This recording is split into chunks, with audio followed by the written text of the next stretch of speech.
What's up, NFL fans, especially those Panthers fans? This video's long overdue. I'm probably gonna do more like this. I might just end up just doing the divisions instead of individual teams because those videos, you gotta make videos for every team. It's just too hard to do. But I definitely have to do this one separate. This is my team. Of course, they come first, and this is pretty much a preview of the regular season. Like I said, when you're previewing the regular season, it's all about what I guess a lot of times it's based on last year, and things can be, especially in football, things can be completely different than it was last year. Especially for us, with our roster, especially that receiving core getting a huge makeover. No Steve Smith, no LaFell, no Ginn. So you pretty much know how all that went. Cam Newton just coming off ankle surgery. He says he's still not 100%, and training camp is going on now. He said he's still not 100%.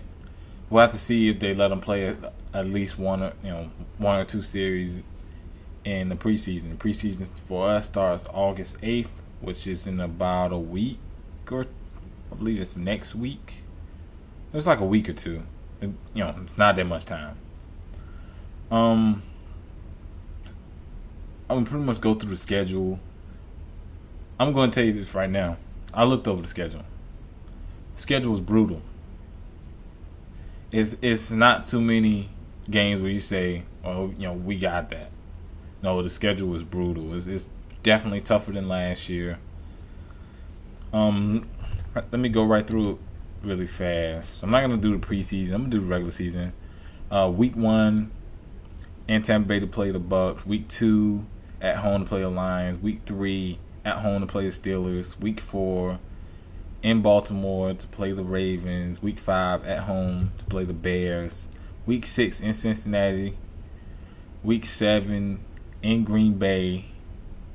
Week 8, at home to play the Seahawks. Week 9, at home to play the Saints. Week 10, in Philadelphia to play the Eagles. Week 11, at home to play the Falcons. Week 12 is a bye. Week 13, at home. No, in Minnesota to play the Vikings. Week 14, in New Orleans to play the Saints. Week 15, at home to play the Bucks. Week 16, at home to play Cleveland. And Week 17, in Atlanta to play the Falcons to pretty much end the season off. And just looking through this, the Bucks is a division rival, so they always play us well.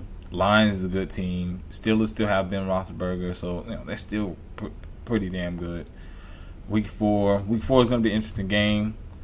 And if you don't already know, that's the team, Steve Smith, the heart and soul of the team. That's of the Carolina team.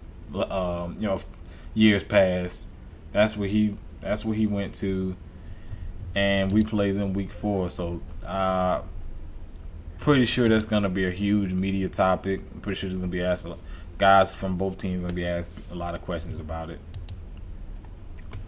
Chicago is a tough game. Cincinnati is a tough game. Green Bay is a tough game. Seattle's a tough game, and New Orleans.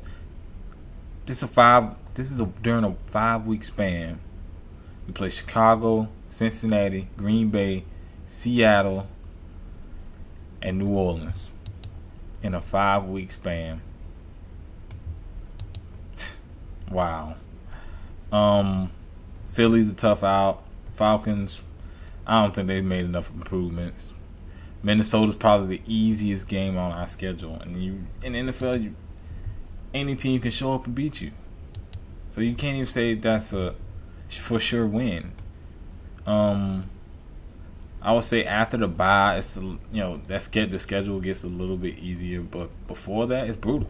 Just about every game is gonna be a hard fought. It's gonna be for us to win. It's gonna be a hard fought win. I'm still gonna make this prediction. I still think we go 10-6. I still do think we go 10-6. I was gonna go ahead and make that prediction right now. And if we don't go 10-6, you are most welcome to to talk trash or whatever you want to do. It doesn't matter. The huge question marks for our team is that is that wide receiver. We have a lot of young guys. I'm just gonna go through some of the young receivers that we do have.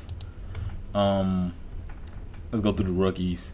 Kelvin Benjamin, rookie. Let's see other receivers. Philly Brown. I'm just going through all the receivers. Marcus Lucas, another rookie. It's just a lot. It's a lot of young guys. Jericho Cotry is the only guy with a significant amount of experience. We got Taquan Underwood, but come on. Receiving coach is really gonna have to show me something coming into this year. I'm assuming the management has is high up on the guys that we have there. I don't see any other reason of letting 3 of your receivers go if you don't have any I guess any confidence in the guys that's already there. We did get Ed Dixon from the Ravens, but he's had problems with his hands. Been dropping passes and whatnot. We do have Jason Avant. So Jason Avant and Jericho Cotry are gonna, those guys are gonna bring some experience there. But in terms with Jericho Cotry, he's about 11-year veteran. He's been in the league. He's a little older, so they can't expect him to be the guy. He could possibly be the second, the third guy, but they can't expect him to be the guy. Jason Avant, who came from Philly, he'll be a nice addition as well. So we'll have to see. Will the veterans step up? We need some rookies to step up. We need Ed Dixon to step up and catch the ball. Still got Greg Olsen. Greg Olsen is the one guy that is reliable. He's been reliable since he's been here. He's been the one guy that Cam Newton could fall on to throw to. It was also Steve Smith. He had a comfort level with them, but he definitely has a comfort level with Greg Olsen. So we'll have to see how that goes with Greg Olsen. Offensive line, yet again another question mark. We'll have to see how they come out and play. We know Ryan Khalil. We know he retired, so we'll have to see how they fill that void. Coming to the regular season, especially we're going to play against teams that definitely can generate a pass rush, and Cam can't be taking a lot of hits. Yeah, he's a big guy, but he cannot be sitting back there taking a lot of hits. So we'll have to see how that goes. Like I said, it's just another question mark. Something that hopefully they did address, and with the guys they did bring in. And the reason I'm not really getting into any names because let me see who we do have. It still has Ryan Khalil up here, but I could have sworn he retired.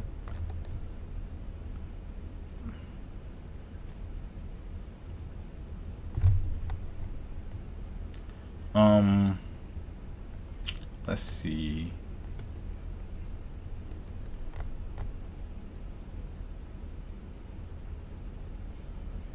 Drafted Andrew Norwell and Trey Turner, both 2 guards. So we'll see how if those guys are actually getting any playing time. Don't know exactly what pick they were taking in, but offensive line was definitely a question. Nobody ever brings it up. People always bring up receiving core, secondary. Yeah, those are problems, but offensive line, Cam Newton took way too many hits than he should have. He's a mobile quarterback, so he's gonna make them look a little better than they are. Because if he wasn't a mobile quarterback, that's what we will be talking about right now. That was another area of concern, and also the secondary. Captain Munderland gone. Let's see who we have back there at corner. A couple rookies. I guess his name is Benini. I don't know how to pronounce his name. I'm sorry. Carrington. These are two rookies that we have. We have man, secondary is not good. I think that's gonna on that defense, as good as that defense is, especially that front seven. Thomas Davis, of course, the defensive player of the year, Luke Kuechly, Greg Hardy, Charles Johnson. I always say his name wrong, so I'm gonna call him Star.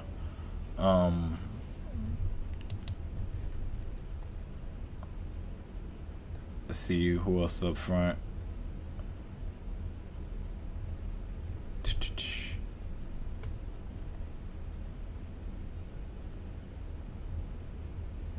I had his name in my head. I'm sorry. K'Wan Short. I apologize. Those guys played well, but on the back end, we kind of got burnt back there. With teams with, I guess teams with better receivers. We kind of got hurt back there, and they really didn't address it. Honestly, all the free agents out there. And we really didn't make a huge splash. We didn't pick up a free agent until Jericho Cotchery. That was I believe that was the first free agent we picked up. I could be wrong, but I do remember vividly that was the first free agent that we picked up. There isn't much else to say. That wouldn't be just a prediction. I still think we're gonna go 10-6. We have huge question marks at secondary, defensively, at receiver, and at offensive line. Gotta protect Cam Newton. And with the division, we saw the improvements with the Saints. The Saints brought in weapons to bolster the secondary. They got a better receiving core, so that's gonna be the team that we're gonna have to beat out in that division. And it's been like that for a while. That's the team that we're gonna have to beat out in that division. I think Atlanta's gonna be better than they were last year, but I don't think Atlanta's as balanced of a team as the Saints. The Saints is a team that we're gonna have to battle in that division because getting the wild card, the NFC is tough. The NFC is definitely tougher than the AFC. Now, if we was in the AFC and we was in the same division with New England, well, that would be the only team we had to worry about. And then there's still a good chance you can get a wild card. In the NFC, you got the Lions, you got the Bears, you got the Packers, you got the Niners, I didn't even mention the Cardinals. You got the Cardinals, Seahawks, the Saints. You got? I already named enough teams. You got at least 8 or 9. You got at least nine teams, including us as well, that's competing to get into the playoffs. So it's gonna be a tough, hard-fought season, and that's why I like football. It's super competitive. You don't know who could show up next week. You don't know which team could have essentially a Cinderella season and slip into the playoffs. So it's gonna be fun to watch it. But let me know what you think about who's your favorite. First off, tell me who's your favorite team. What do you expect? How you expect the season to go? And I guess you can go full fanboy mode. I didn't go full fanboy mode in this. I might have. 10-6. I think that's respectable. Even with that really tough schedule, I still think we could do it. Let me know what you think down in the comment section. Who's your favorite team? Who's the team you hate the most? That's always funny. And what do you expect out of this NFL season? Do you expect it to be better than last season? Because last season was really exciting. Outside of the Super Bowl. Super Bowl was not exciting. But the playoffs was exciting. Everything about last year was exciting except the Super Bowl. So hopefully we get that in next year. And I'm actually kind of hyped for the NFL now. I had to kind of get into it so I could put this video out. because I didn't want to make this video if I wasn't, really hyped up about it. But I am. Just the announcement of training camps. Then we got preseason. Even though I don't watch preseason that much, just football starting up, especially because summer is so dry when it comes to sports. Sports that I actually watch. Of course, the NBA season ends in June. Then you got in between the NBA season, then NFL season. That's about a month. It's about a little bit over a month of nothing. So it's good that we're gonna get we're gonna be able to see something. But I've talked too long. The videos went up too long. Just comment down below whatever you think about the NFL season. Of course, hit that thumbs up button. Subscribe. Thanks for watching.